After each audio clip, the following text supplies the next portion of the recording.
أعوذ بالله من الشيطان الرجيم بسم الله الرحمن الرحيم فاليوم لا تظلم نفس شيئا ولا تجزون إلا ما كنتم تعملون فاليوم اس دن لا تظلم ظلم نہیں کیا جائے گا نفس کسی بھی نفس پر شیئن کچھ بھی ولا تجزون اور نہ تم کو بدلہ دیا جائے گا الا ما مگر اس چیز کا کنتم تعملون جو تم عمل کرتے ہو ان بے شک اصحاب الجنہ جنت والے الیوم اس دن فی شغل شغل میں ہوں گے فاکہون آپس میں باتیں کر رہے ہوں گے مزے میں ہوں گے اور آپس میں باتیں کر رہے ہوں گے ہم وہ وَأَزْوَاجُهُمْ اور ان کی بیویاں فی ظلال سایوں میں ہوں گے علی الارائک تختوں پر متکئون ٹیک لگائے ہوئے بیٹھے ہوں گے لہم ان کے لیے فیہا اس جنت میں فاکہتن پھل ہوں گے وَلَهُمْ اور ان کے لیے ما وہ چیز ہوگی یدعون جو وہ طلب کریں گے سلام سلام ہوگا قولا من رب الرحیم قول کے طور پر بات کے طور پر رب رحیم کی جانب سے وامتاز اليوم اور آج کے دن الگ الگ ہو جاؤ ایھا المجرمون اے مجرموں الم اعہد الیکم کیا میں نے تم کو تاکید نہیں کی تھی یا بنی آدم اے آدم کی اولاد اللہ تعبد الشیطان کہ تم شیطان کی پوجا نہ کرو انہ لکم بے شک وہ تمہارا عدو مبین بڑا واضح دشمن ہے وَأَنِ اعْبُدُونِی اور میں نے تمہیں یہ تاکید نہیں کی تھی کہ تم میری عبادت کرو ھذا صراط مستقیم یہی تو سیدھا راستہ ہے وَلَقَدْ أَضَلَّ مِنْكُمْ جِبِلًّا یقیناً بہکایا تم میں سے بہت ساروں کو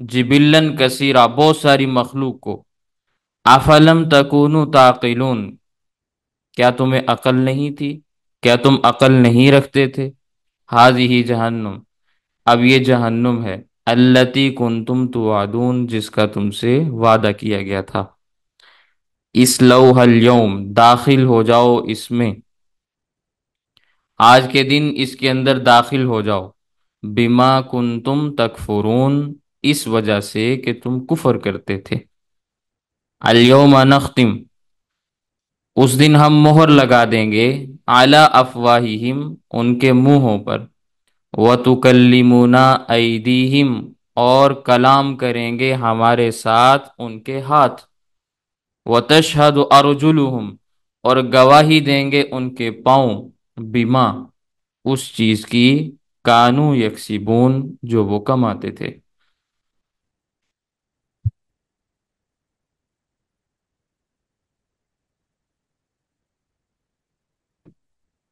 ولو نشاء اور اگر ہم چاہیں لطمسنا تو یقیناً ہم مٹا دیں علی اعینہم ان کی آنکھوں کو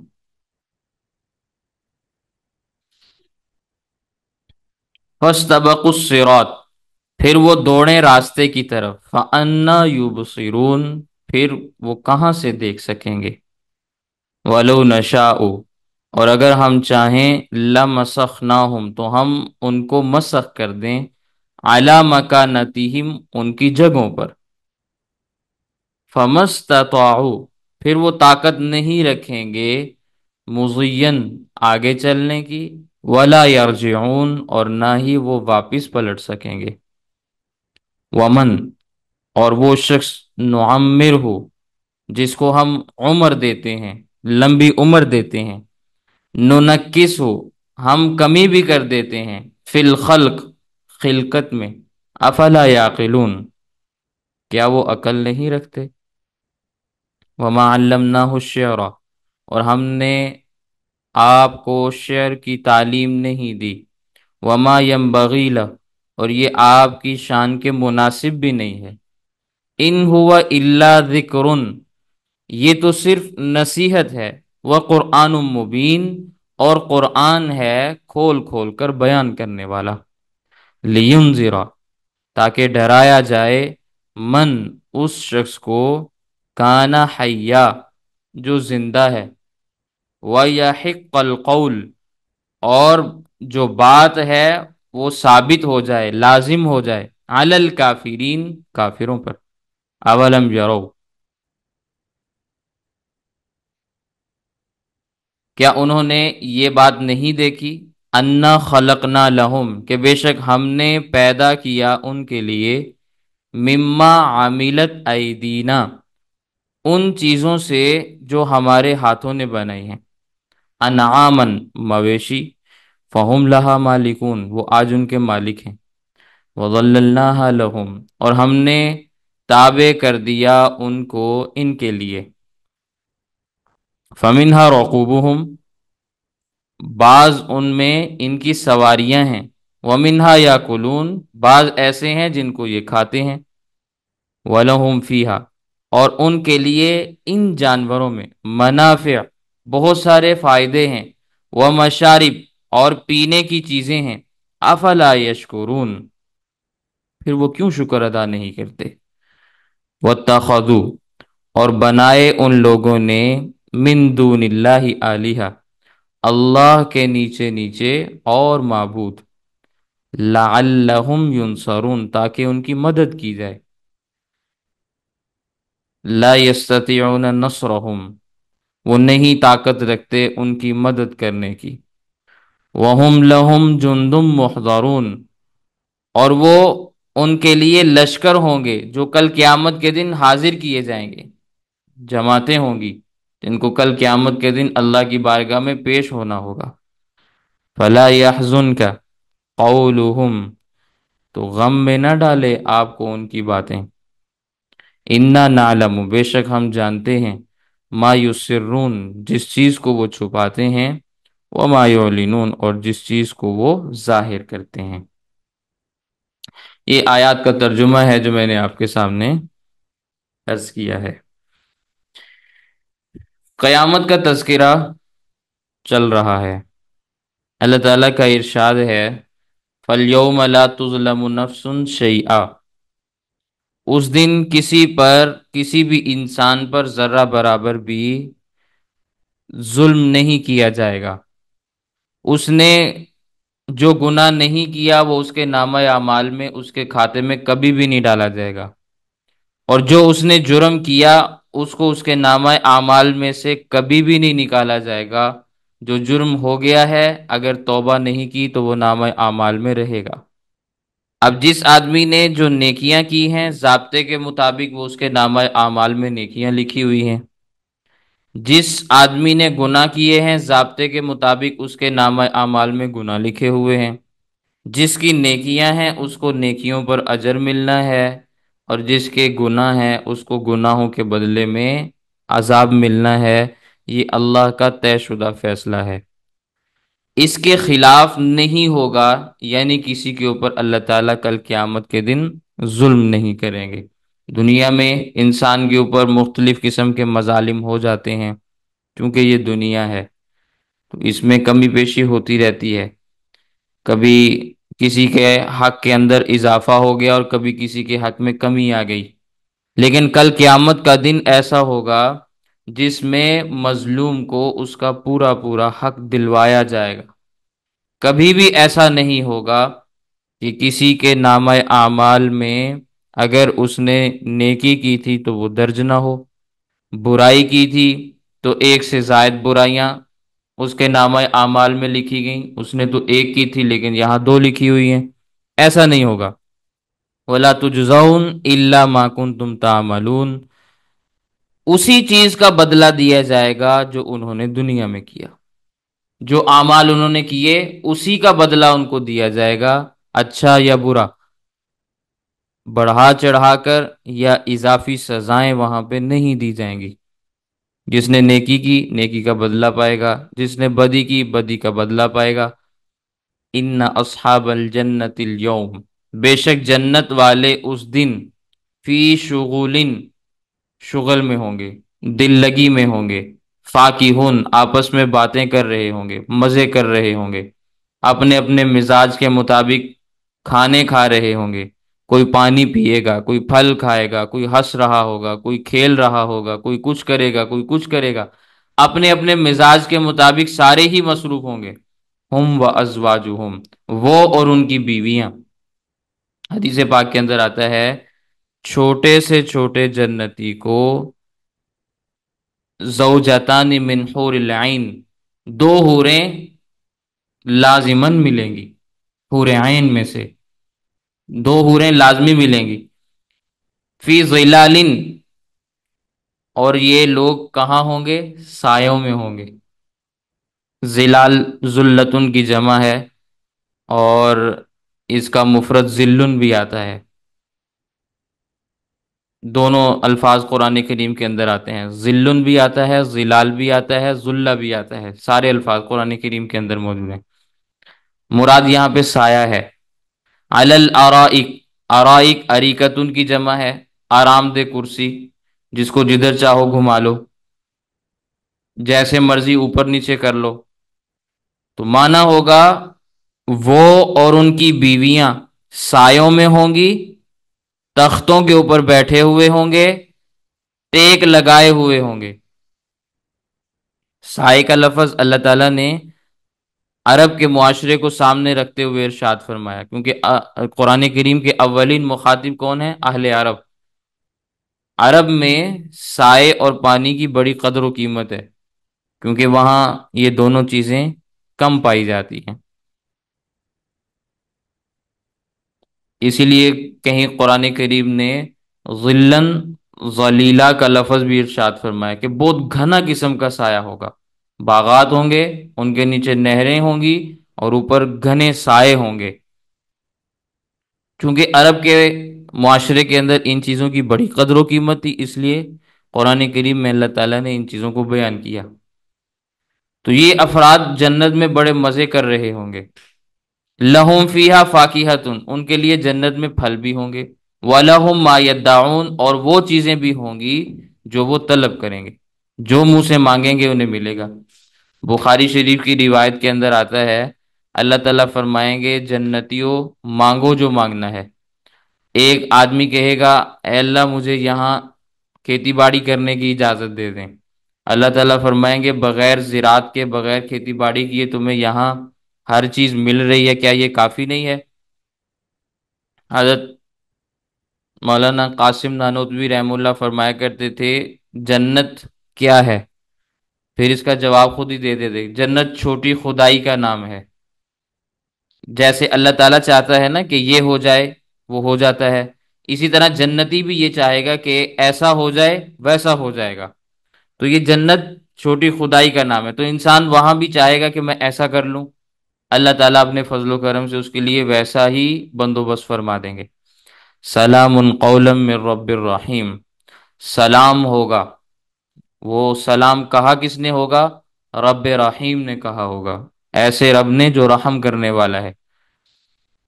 حدیث پاک کے اندر آتا ہے اس سلام کے الفاظ یہ ہوں گے السلام علیکم یا عبادی، سلامتی ہو تم پر اے میرے بندو۔ آج کوئی بڑا افسر کسی معمولی آدمی کو سلام کرے نا، تو وہ اس کی خوشی کا کوئی پھر ٹھکانہ نہیں رہتا، اس کے پاؤں زمین پر نہیں ہوتے، وہ اڑنے لگتا ہے ہواؤں میں کہ بھی فلاں بڑے افسر نے مجھے سلام کیا، فلاں وزیر اعظم سے میری ملاقات ہو گئی۔ یہ دنیا کے بڑے افراد ہیں کہ جن سے اگر انسان کی ملاقات ہو جائے، سلام دعا ہو جائے، تو انسان کی خوشی کا کوئی پھر ٹھکانہ نہیں رہتا۔ وہاں تو مالکوں کے مالک، جس کی اس دن حقیقی بادشاہی ہے، اس کی طرف سے جب بندوں کو سلام پیش کیا جائے گا تو جنتیوں کی خوشی کا پھر کیا عالم ہوگا، اس کا آپ اندازہ بھی نہیں لگا سکتے۔ تو جب اللہ تعالیٰ بندوں کو سلام کریں گے تو اللہ کے سلام کے بعد اللہ کے فرشتے بھی جنتیوں کو سلام کریں گے، سلام علیکم طبتم فادخلوها خالدین۔ یہ فرشتوں کا کلام ہے قرآن کریم کے اندر، اللہ تعالیٰ نے اپنے کلام کے اندر یہ باتیں ارشاد فرمائی ہیں کہ فرشتے کہیں گے ایمان والوں کو کہ تم خوش رہو، سلامتی کے ساتھ جنت میں داخل ہو جاؤ اور اس جنت میں ہمیشہ ہمیشہ رہو۔ تو ہر طرف سے سلامتی ہی سلامتی جنتیوں کے لیے ہوگی، اور جنتیوں کے لیے یہی کلمات ادا کیے جا رہے ہوں۔ کوئی برا لفظ جنت میں سننے کو نہیں ملے گا۔ سورہ طور کے اندر اللہ تعالیٰ نے کیا فرمایا؟ لا لغو فیہا ولا تعصیم، نہ کوئی لغو قسم کا جملہ بولا جائے گا، فضول، لا یعنی، اور نہ ہی کوئی لڑائی جھگڑا ہوگا، امن ہی امن ہوگا۔ غلط بات کریں گے تبھی لڑائی جھگڑا ہوگا نا، دنیا میں غلط باتیں کرنے کی وجہ سے ہی جھگڑے پیدا ہوتے ہیں۔ تو غلط بات جب کوئی کرے گا ہی نہیں تو جھگڑا بھی نہیں ہوگا، امن ہی امن ہوگا۔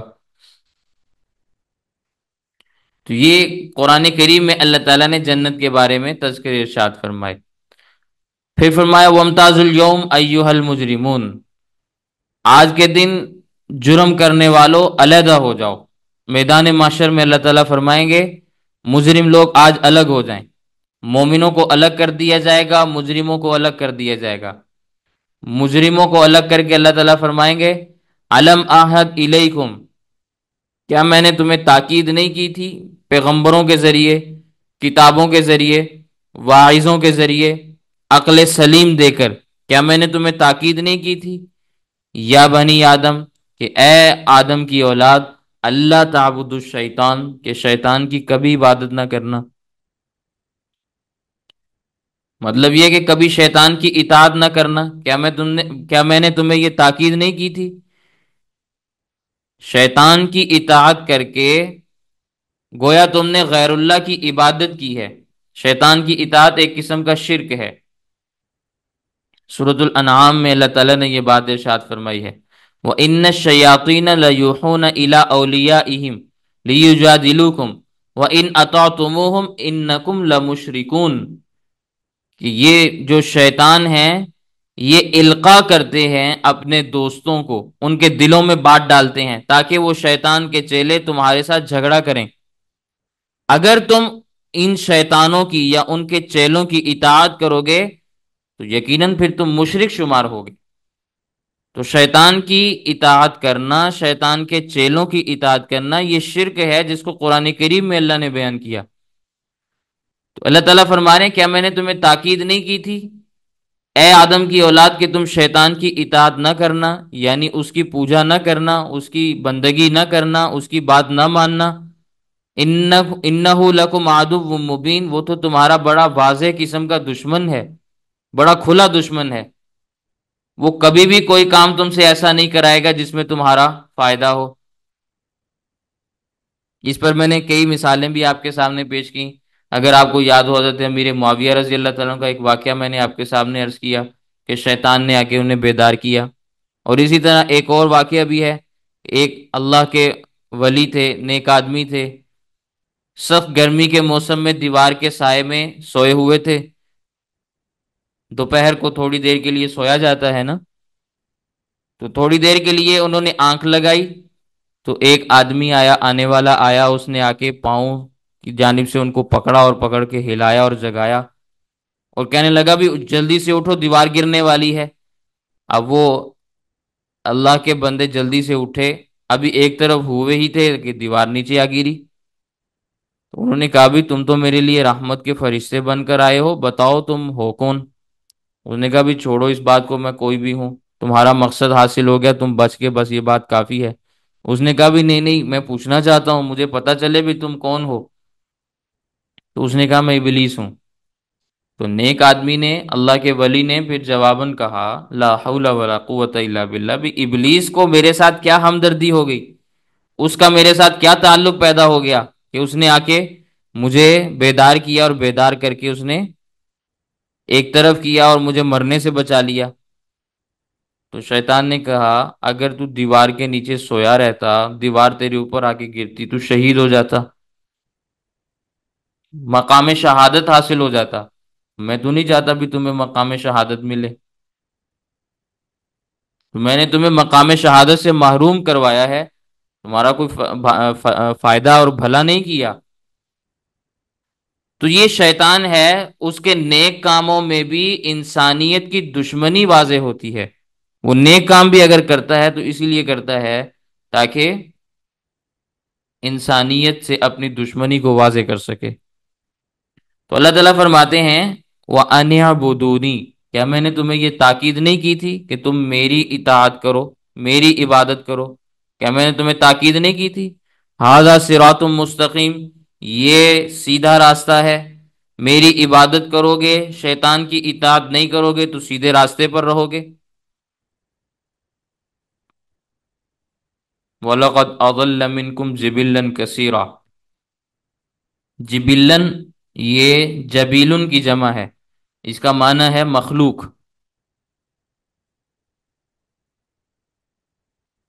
تو جبلن کا معنی ہے مخلوقات، جمع آ گئی نا، تو معنی ہوگا یقیناً اس نے بہکایا تم میں سے بہت ساری مخلوقات کو، بہت ساری قوموں کو، بہت سارے خاندانوں کو، بہت ساری برادریوں کو، بہت سارے انسانوں کو، بہت سارے جنوں کو اس نے بہکایا۔ افلم تکونوا تعقلون، کیا ابھی بھی تمہیں یہ بات سمجھ نہیں آئی؟ کیا ابھی بھی تم عقل نہیں رکھتے؟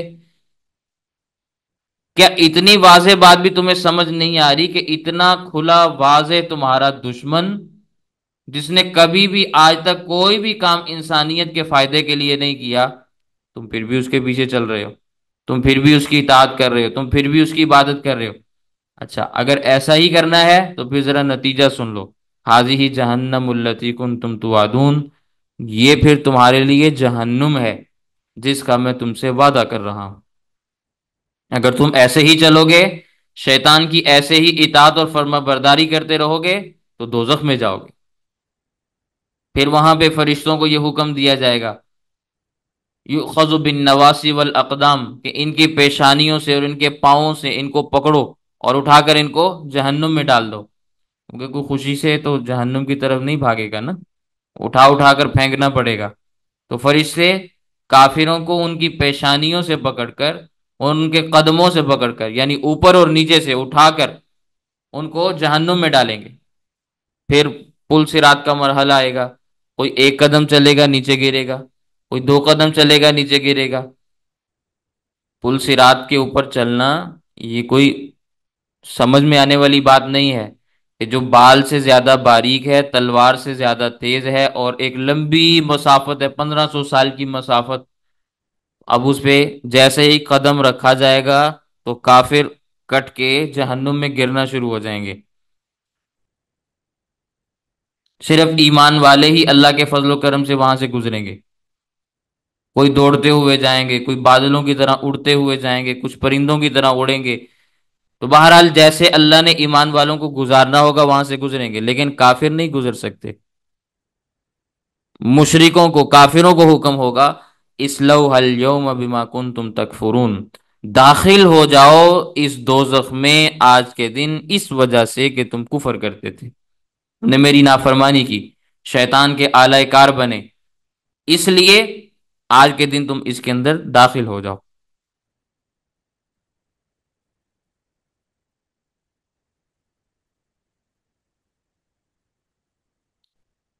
پھر اس دن بعض مشرک ایسے بھی ہوں گے، بعض انکار کرنے والے ایسے بھی ہوں گے، وہ کہیں گے کہ ہم نے تو شرک نہیں کیا، ہمیں یہ، ہمارے ساتھ یہ معاملہ کیوں کیا جا رہا؟ ان قالوا واللہ ربنا ما کننا مشرکین، وہ کہیں گے اللہ کی قسم جو ہمارا پروردگار ہے، ہم نے تو کبھی بھی شرک نہیں کیا۔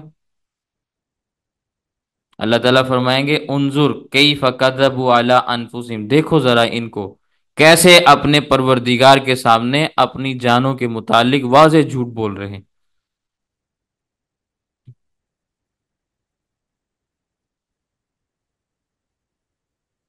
جب اللہ کی بارگاہ میں بھی ایسے لوگ جھوٹ بولنا شروع کریں گے اور غلط بیانی سے کام لینا شروع کریں گے تو پھر نتیجہ کیا ہوگا؟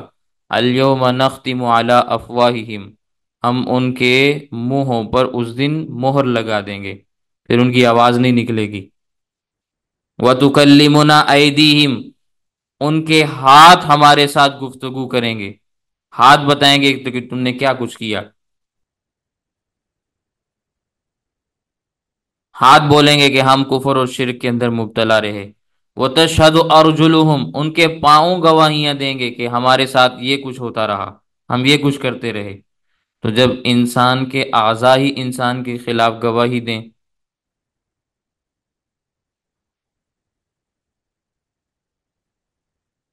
قرآن کریم کے اندر آتا ہے نا، وَقَالُوا لِجُلُودِهِمْ لِمَ شَهِدتُّمْ عَلَيْنَا، وہ کہیں گے اپنی کھالوں سے، اپنے وجود سے کہیں گے کہ تم ہمارے خلاف کیوں گواہی دیتے ہو، تمہیں کیا مسئلہ ہے کہ آج ہمارے ہی خلاف بولنا شروع ہو گئے۔ قالوا انطقنا اللہ الذی انطق کل شیء، وہ کہیں گے ہم کو اس اللہ نے بلوایا ہے جو ہر چیز کو بلواتا ہے، اس لیے ہم بول رہے ہیں۔ اب ہم سچ ہی بول سکتے ہیں، جھوٹ نہیں بول سکتے۔ ولا یکتمون اللہ حدیثا، تو پھر وہ اللہ سے کوئی بات نہیں چھپائیں گے، ساری بات اللہ کے سامنے کھول کھول کر واضح انداز میں بیان کر دیں گے۔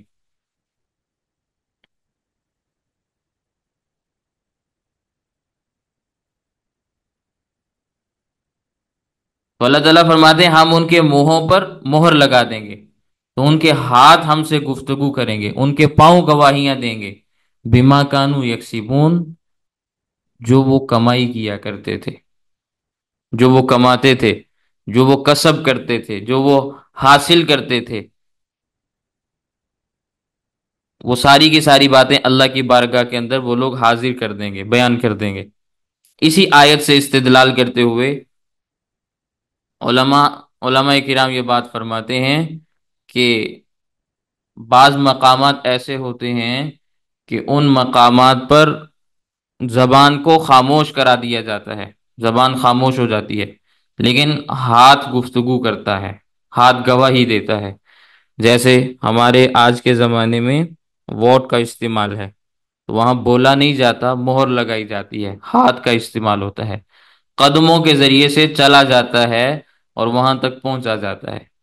تو اسی آیت سے استدلال کرتے ہوئے علماء یہ بات بھی فرماتے ہیں کہ کل قیامت کے دن اس کا بھی حساب ہونا ہے، کہ ہاتھ گواہی دیں گے ہم نے کس کے حق میں مہر لگائی تھی، قدم گواہی دیں گے ہم کس کے پاس چل کر گئے تھے، کس انداز میں چل کر گئے تھے، کس کس سے ملاقات کی تھی۔ تو اس لیے اس کو بھی ذرا سوچ سمجھ کر کرنا چاہیے، تاکہ کل قیامت کے دن ہم اس کا بھی اللہ کی بارگاہ کے اندر حساب دے سکیں۔ تو بہرحال اس دن مہر لگ جائے گی، ہاتھ بولیں گے، پاؤں گواہی دیں گے۔ اب اللہ تعالیٰ فرماتے ہیں کہ ہمیں قدرت حاصل ہے، وَلَوْ نَشَاءُ، اگر ہم چاہیں، لَطَمَسْنَا عَلَىٰ أَعْيُنِهِمْ، تو مٹا دیں ان کی آنکھوں کی بینائی کو، ان کی آنکھوں کا نور بھی چھین لیں۔ کئی آدمی ایسے ہوتے ہیں کہ بظاہر ان کی آنکھیں ہوتی ہیں لیکن اندر نور نہیں ہوتا، روشنی نہیں ہوتی۔ تو فرمایا اگر ہم چاہیں تو ہم ان کی آنکھیں بھی مٹا دیں۔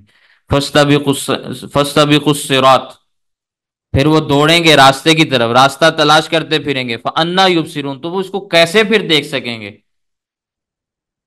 پھر اگر وہ راستہ تلاش کرنا بھی چاہیں گے تو ان کو راستہ دکھائی نہیں دے گا۔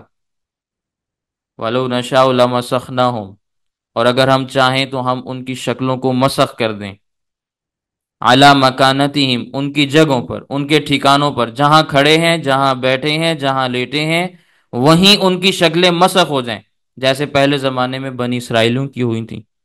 اللہ تعالیٰ نے قرآن کریم کے اندر بھی تذکرہ کیا، وَجَعَلَ مِنْهُمُ الْقِرَدَةَ وَالْخَنَازِيرَ، کہ ہم نے ان میں سے بعض کو بندر اور بعض کو خنزیر بنایا۔ داؤد علیہ السلام کے زمانے میں بوڑھے نافرمانوں کو اللہ نے خنزیر بنایا اور جوانوں کو اللہ نے بندر بنا دیا۔ 3 دن تک اسی طرح رہے، ایک دوسرے کو دیکھتے رہے، پہچانتے رہے، روتے رہے۔ 3 دن کے بعد اللہ تعالیٰ نے ان سب کو مار دیا، تباہ ہو گئے۔ تو فرمایا اگر ہم چاہیں تو ہم ان کی شکلوں کو مسخ کر دیں، فَمَسْتَطَاعُوا مُضِيًّا، پھر وہ طاقت نہیں رکھیں گے آگے چلنے کی، وَلَا يَرْجِعُونَ، اور نہ ہی وہ واپس اپنے گھروں کو پلٹ سکیں گے۔ پھر فرمایا تم دیکھتے نہیں ہو ومن نعمر ہو، جس کو ہم زیادہ عمر دیتے ہیں، ننکسو فی الخلق، ہم اس کی خلقت میں کمی کر دیتے ہیں، آنکھوں میں کمی آ جاتی ہے، اچھی طرح نہیں دیکھ سکتے، کانوں کی سماعت میں کمی آ جاتی ہے، صحیح طریقے سے نہیں سن سکتے، منہ میں دانت نہیں رہتے، روٹی نہیں چبا سکتے، کمر سیدھی نہیں کر سکتے، ٹیڑھے ہو جاتے ہیں۔ وہ جو کسی زمانے میں بالکل سیدھے چلا کرتے تھے، اب ان سے کمر سیدھی نہیں ہوتی۔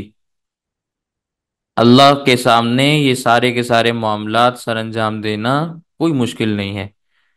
اللہ تعالیٰ چاہیں تو ان کے ساتھ یہ سب کچھ کر سکتے ہیں۔ افلا یاقلون، کیا پھر بھی ان لوگوں کو سمجھ نہیں آتی کہ اللہ تعالیٰ قادر مطلق ہے، جو کرنا چاہے کر سکتا ہے؟ تو یہاں تک اللہ تعالیٰ نے سمجھانے کی باتیں ارشاد فرمائی۔ پھر آگے فرمایا، نبی کریم صلی اللہ علیہ وسلم کو بعض لوگ شاعر کہتے، سورہ صافات میں آتا ہے وَيَقُولُونَ أَإِنَّا لَتَارِكُو آلِهَتِنَا لِشَاعِرٍ مَجْنُونٍ، وہ کہتے یہ شاعر ہے، مجنو ہے، دیوانہ ہے۔ اللہ تعالیٰ نے اس کی نفی یہاں فرمائی، وَمَا عَلَّمْنَاهُ الشِّعْرَ، اے پیغمبر ہم نے آپ کو شعر کی تعلیم ہی نہیں دی، وَمَا يَنبَغِي لَهُ، اور نہ یہ شعر و شاعری آپ کی شان کے مناسب ہے، نہ یہ شعر و شاعری آپ کی شان کے مناسب ہے، نہ ہم نے آپ کو یہ چیز سکھائی۔ کیونکہ شاعروں کے متعلق اللہ تعالیٰ نے سورۃ الشعراء کے اندر ایک بات فرمائی ہے، وَالشُّعَرَاءُ يَتَّبِعُهُمُ الْغَاوُونَ، کہ شاعر لوگ ایسے ہوتے ہیں جو خود بھی گمراہ ہوتے ہیں اور گمراہوں کو اپنی پیروی کے اوپر بھی انہوں نے لگایا ہوا ہوتا ہے۔ گمراہ لوگ شاعروں کی اتباع بھی کرتے ہیں گمراہی کے اندر، خود بھی گمراہ ہوتے ہیں، لوگوں کو بھی گمراہ کرتے ہیں۔ الم تر انہم فی کل واد یہیمون، کیا تم دیکھتے نہیں ہو کہ وہ شاعر ہر وادی میں گھومتے پھرتے ہیں، پاگلوں کی طرح، مجنوں کی طرح، دیوانوں کی طرح، کوئی کام نہیں ہے، بس ایسے ہی گھومتے چلے جا رہے ہیں۔ وَأَنَّهُمْ يَقُولُونَ مَا لَا يَفْعَلُونَ، پھر وہ ایسی ایسی باتیں کرتے ہیں، کہتے وہ کچھ ہیں جو کرتے نہیں ہیں۔ شعر کے اندر جتنا مبالغہ ہوتا ہے یا وہ جتنا خلاف واقع ہوتا ہے، اتنا ہی اچھا شعر سمجھا جاتا ہے۔ نتیجہ یہ نکلتا ہے کہ شاعر لوگ کہتے کچھ ہیں، کرتے کچھ ہیں۔ لیکن اللہ کا پیغمبر تو ایسا نہیں ہو سکتا نا۔ اللہ کے پیغمبر کے جو بات دل میں ہوگی زبان کے اوپر وہی آئے گی، اور جو زبان پر آئے گی اسی کے مطابق پیغمبر کا عمل ہوگا، وہاں دو رنگی نہیں ہوتی۔ شاعروں میں بہت کم شاعر ایسے ہوتے ہیں جو حقیقت کو بیان کرتے ہیں، ورنہ اکثریت کی باتیں ادھر ادھر کی ہوتی ہیں۔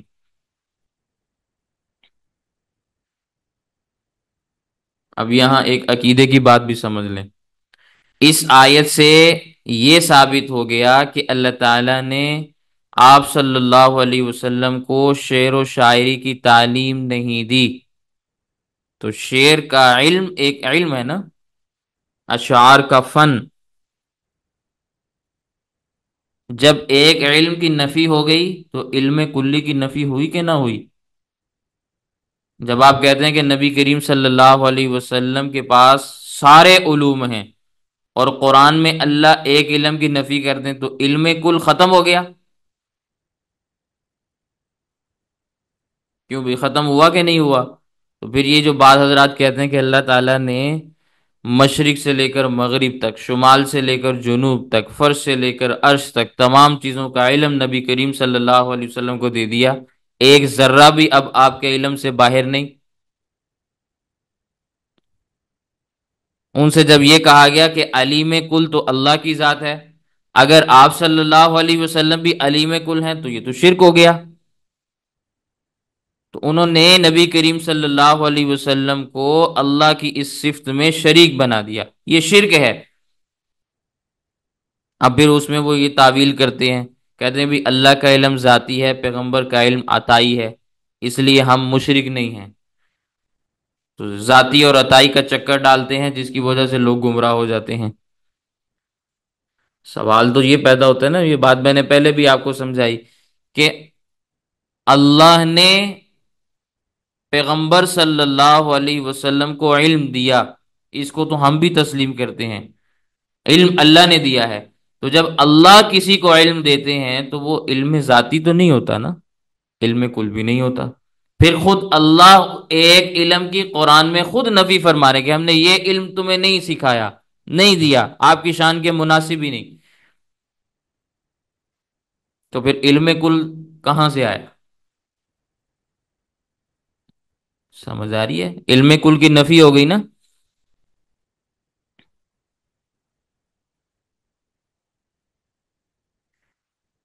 علم کل تب ثابت ہوتا جب اس آیت کے اندر شعر و شاعری کی نفی ہو گئی، کوئی اور آیت اس کے بعد نازل ہوتی اور اللہ تعالیٰ اس میں یہ بات کہہ دیتے کہ پہلے آپ کی شان کے مناسب یہ علم نہیں تھا، اب ہم نے آپ کو شعر و شاعری بھی سکھلا دی۔ پھر کہنے والے کہتے کہ بھی دیکھو بھی، شعر و شاعری بھی چونکہ علم ہے، تو اب اللہ کے نبی صلی اللہ علیہ وسلم کو علم کل حاصل ہو گیا ہے، تو ہم پھر ان کی بات کو تسلیم کرنے والے ہوتے۔ لیکن اب ہم تسلیم نہیں کر سکتے، کیونکہ قرآن کریم میں خود اللہ تعالیٰ نفی فرما رہے ہیں۔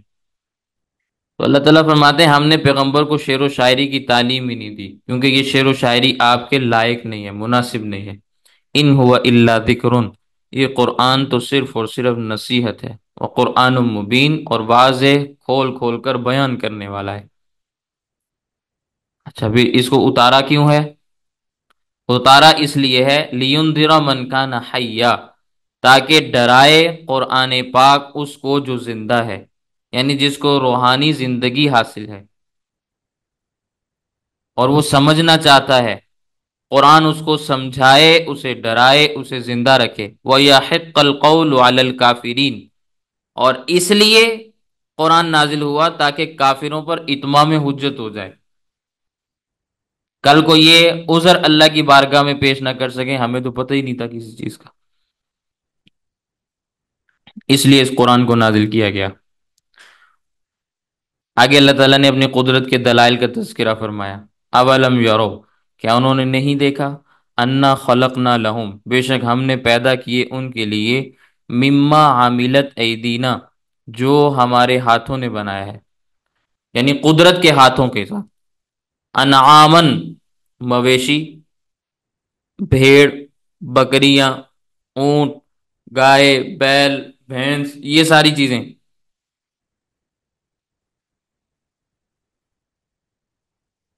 یہ سارے کے سارے جانور اللہ کے قدرت سے وجود پائے ہیں۔ فہم لہا مالکون، اور اللہ نے مجازی طور پر اس کی ملکیت کی نسبت بھی کی انسان کی طرف، کہ یہی انسان ہیں جو بعض ان میں سے ان جانوروں کے مالک بھی ہیں۔ اصل ملک تو اللہ کی ہے نا، اصل حکمرانی، بادشاہت، اصل مالک اللہ ہے ہر چیز کے، لیکن مجازی طور پر اللہ نے دوسروں کو اختیارات دیے ہیں، اس لیے فرمایا فہم لہا مالکون، ان میں سے بعض لوگ اس کے مالک بھی ہیں۔ وَظَلَّلْنَاهَا لَهُمْ، اور ہم نے تابع کر دیا ان مویشیوں کو، ان کے جانوروں کو، کہ یہ ان کی اتباع کریں، یعنی یہ مویشی، یہ جانور ان انسانوں کی اتباع کرتے ہیں، انسان جیسے ان کو ہانکنا چاہے ہانک لیتے ہیں، جیسے فَمِنْهَا رَكُوبُهُمْ، جیسے ان کے اوپر سواری کرنا چاہیں سواری کرتے ہیں۔ اتنا بڑا اونٹ ہے لیکن ایک چھوٹا سا بچہ ہاتھ میں رسی پکڑ کر اس کو لے کے جا رہا ہے، اور اس کے پیچھے اونٹوں کی ایک قطار ہے، اگر ایک اونٹ بھی بگڑ جائے نا، اس کو 100 آدمی بھی مل کر نہیں سنبھال سکتے جب بگڑنے کے اوپر آ جائے۔ اونٹ کی طاقت کا اندازہ نہیں ہے، ہمارے یہاں جب بگڑتے ہیں تو اس کو کیسے کیسے کنٹرول کیا جاتا ہے، کیسے کیسے باندھ کے، اور کیا کیا کچھ کرتے ہیں، لیکن اس کو آپ آزاد چھوڑیں پھر اس کو کنٹرول کرنا شروع کریں، کیسے کریں گے؟ 1000 آدمی بھی مل جائیں اس کو پھر بھی قابو نہیں کر سکتے،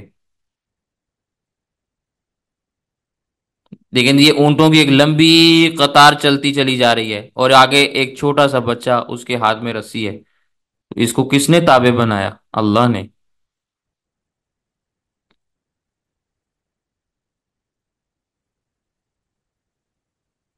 ومنہا یاکلون، ان میں سے بعض جانور ایسے بھی ہیں جن کو ذبح کر کے کھایا جاتا ہے، بھیڑ ہے، بکریاں ہیں، اونٹ ہیں، گائے بھینس، ذبح کر کے کھاتے ہیں نا، یہ بھی اللہ کی نعمت ہے۔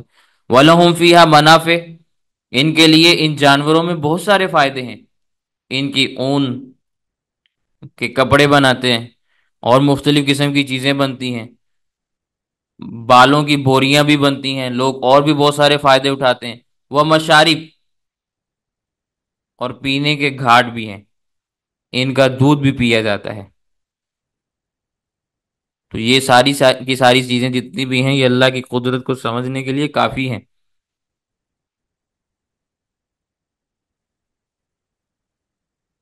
اور بھی ان میں بہت کچھ ہے، انسان جتنا غور و فکر کرتا چلا جائے گا اسے اللہ کی قدرت اور اللہ کی نشانیاں سمجھ آتی چلی جائیں گی۔ انسان ان کا چارہ دیکھے کہ کھاتے کیا ہیں، پھر ان میں سے جو دودھ نکلتا ہے ذرا اس کی طرف انسان نگاہ ڈالے کہ کھایا کیا اور دودھ کیسا نکلا۔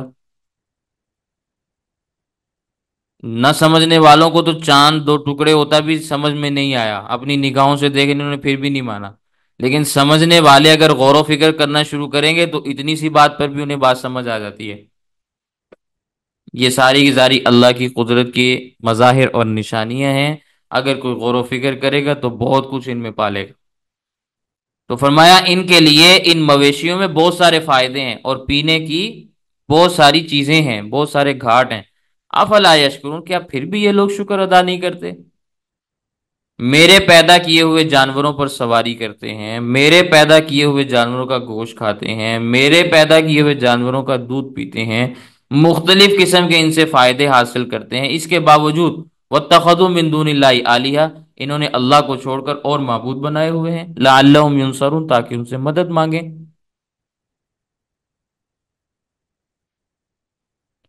سب کچھ میں نے ان کو دیا، لیکن پھر بھی انہوں نے مجھے چھوڑ کر دوسروں کو معبود بنایا ہوا ہے، دوسروں کی عبادت میں لگے ہوئے ہیں، دوسروں سے مدد مانگ رہے ہیں۔ دودھ اللہ نے پیدا کیا اور اس کو تقسیم غیر اللہ کے نام پر ہو رہا۔ دودھ اللہ نے پیدا کیا اور اس کو تقسیم اللہ کے علاوہ کسی اور مخلوق کے نام پر تقسیم کیا جا رہا ہے۔ تو فرمایا اللہ کے نیچے نیچے ان لوگوں نے اور معبود بنا لیے، لعلہم ینصرون، تاکہ ان کی مدد حاصل کریں۔ لا یستطیعون نصرہم، یہ ان کی مدد کرنے کی کوئی طاقت، کوئی استطاعت نہیں رکھتے۔ جو خود محتاج ہیں وہ کیا دوسروں کی مدد کریں گے؟ حضرت علی المرتضیٰ رضی اللہ تعالیٰ عنہ کے متعلق بعض غلو کرنے والوں نے مختلف قسم کی چیزیں گھڑی ہوئی ہیں اور لکھتے بھی ہیں، آپ بھی بازار کے اندر یا ادھر ادھر آتے جاتے ہوں گے، کہیں نہ کہیں دیکھتے ہوں گے، یا علی مدد لکھا ہوا ہے، یا علی ادرکنی لکھا ہوتا ہے، لکھا ہوتا ہے کہ نہیں لکھا ہوتا؟ اب سیدنا علی المرتضیٰ رضی اللہ تعالیٰ عنہ وہ شخصیت ہیں کہ جن کو رمضان المبارک کے مہینے میں عبد الرحمن بن ملجم نامی ملعون شخص نے وار کر کے شہید کیا، وہ اپنے آپ کو نہیں بچا سکے، وہ اپنے آپ کو قتل ہونے سے، شہید ہونے سے نہیں بچا سکے، اور آج ان کا نام لیوا ان سے مدد مانگ رہا ہے۔ حضرت حسن رضی اللہ تعالیٰ عنہ کو زہر دیا گیا، وہ اپنے بیٹے حضرت حسن کو زہر سے نہیں بچا سکے، آج ان کا نام لیوا حضرت علی کو مدد کے لیے پکار رہا ہے۔ حضرت حسین رضی اللہ تعالیٰ عنہ کو اور ان کے خاندان کو، علی المرتضیٰ رضی اللہ تعالیٰ عنہ کے خاندان کو میدان کربلا میں لوگوں نے شہید کر دیا،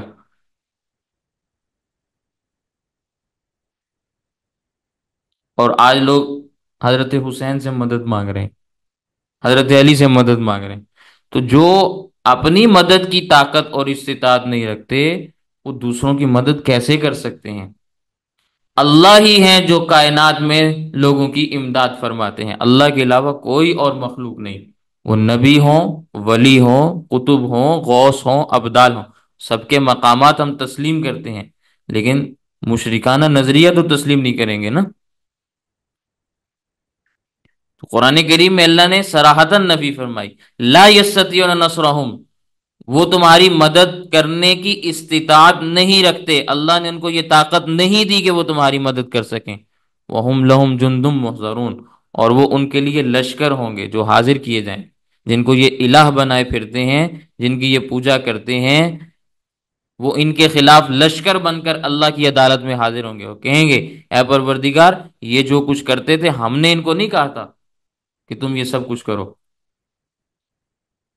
سورہ معدہ کے اندر آیات آتی ہے نا، وَإِذْ قَالَ اللَّهُ يَا عِيسَىٰ أَأَنْتَ قُلْتَ لِلنَّاسِ اتَّخِذُونِي وَأُمِّيَ إِلَٰهَيْنِ مِن دُونِ اللَّهِ۔ اللہ تعالیٰ عیسیٰ علیہ السلام کو کل قیامت کے دن کھڑا کریں گے اور پوچھیں گے کہ کیا آپ نے لوگوں کو کہا تھا کہ میری اور میری ماں کی عبادت کرو، ان کو معبود بنا لو؟ قالا، وہ کیا کہیں گے؟ سبحانک ما یکون لی ان اقول ما لیس لی بحق۔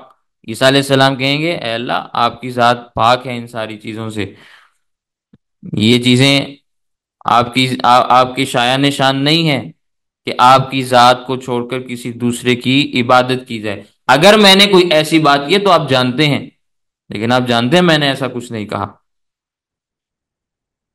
اسی طرح جتنی بھی دوسری مخلوقات ہیں جن کو لوگ معبود بنائے پھرتے ہیں، جن سے مدد طلب کرتے ہیں، امداد مانگتے ہیں، جن سے مختلف قسم کی چیزیں مانگتے ہیں، یہ کل قیامت کے دن اللہ کے دربار میں ہمارے ہی خلاف آ کے کھڑے ہوں گے کہ اللہ ہم نے نہیں کہا تھا ان کو یہ کام کرنے کے لیے، ہمیں نہ پوچھنا، ہمیں نہ پکڑنا، ان کے اعمال ان کے سر ہیں، غلط کام انہوں نے خود کیے ہیں، ہم نے ان کو نہیں کہا تھا۔ فلا يحزنک قولهم، تو اے پیغمبر آپ کو ان کی باتیں غم میں نہ ڈالیں۔ یہ جو آپ کو مختلف قسم کی باتیں کہتے ہیں، کبھی ساحر کہتے ہیں، کبھی مجنون کہتے ہیں، کبھی مفتری کہتے ہیں، کبھی شاعر کہتے ہیں، کبھی کچھ کہتے ہیں، کبھی کچھ کہتے ہیں، ان کی باتوں سے آپ غم نہ کھانا۔ انا نعلم ما یسرون وما یعلنون، ہم جانتے ہیں ان باتوں کو جن کو یہ چھپا رہے ہیں اور جن کو یہ ظاہر کر رہے ہیں، ان سے ہم خود ہی نبڑ لیں گے۔ جو بات اپنے منہ سے یہ کہہ رہے ہیں، یہ دل سے سمجھتے ہیں کہ آپ کی حیثیت اور حقیقت کیا ہے۔ شاعر ایسا نہیں ہوتا، یہ جانتے ہیں۔ جادوگر ایسے نہیں ہوتے، یہ جانتے ہیں، مانتے ہیں، ان کو پتہ ہے کہ جادوگر کیسے ہوتے ہیں۔ یہ جو باتیں اپنے منہ سے کہہ رہے ہیں، ان کا دل ان کی باتوں پر ان کا ساتھ نہیں دیتا۔ اللہ دل کی باتوں کے اوپر مطلع ہیں، ان سے اللہ پھر خود ہی نبڑ لیں گے کہ یہ کیوں ایسی باتیں آپ کو تکلیف دینے کے لیے کہتے ہیں، آپ نے پریشان نہیں ہونا۔